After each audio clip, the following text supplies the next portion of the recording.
In today's top story, U.S. Secretary of State Antony Blinken continued his visit to the region, holding talks in Jerusalem with President Herzog and Prime Minister Netanyahu before heading to meet Palestinian Authority leader Mahmoud Abbas in Ramallah.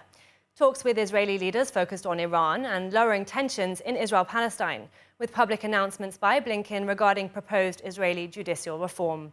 ILTV's Steve Leibowitz reports. Prime Minister Netanyahu met Blinken to coordinate steps between Washington and Jerusalem to confront the aggression and nuclearization of Iran. Public comments by Blinken touched on U.S. concerns over Israel's proposed judicial shakeup and the current wave of violence between Israel and the Palestinians.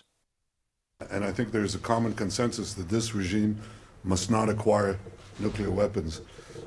We've had very good discussions on forging a common policy, on trying to work together to thwart the danger. Throughout the relationship between our countries, what we come back to time and again is that it is rooted both in shared interests and in shared values. That includes our support for core democratic principles and institutions, including respect for human rights, the equal administration of justice for all, the equal rights of minority groups, the rule of law, free press, a robust civil society. And the vibrancy of Israel's civil society has been on full display. After meeting Foreign Minister Eli Cohen, Blinken spoke about preventing Iranian nuclearization and condemned Tehran's provision of deadly drones to Russia. Cohen spoke of his upcoming visit to Kyiv. We'll continue to work together to confront and counter the dangerous and destabilizing influence of Iran.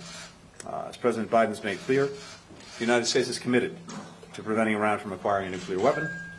Iran is a threat not only to Israel and the region, but increasingly to the world, as we've seen recently in its provision of drones to Russia to prosecute its war of aggression in Ukraine.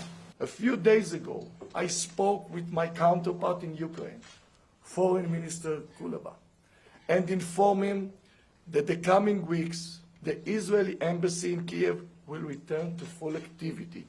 I also informed him on my plan to visit Kiev, to be the first minister from the Middle East to visit Kiev in the near future.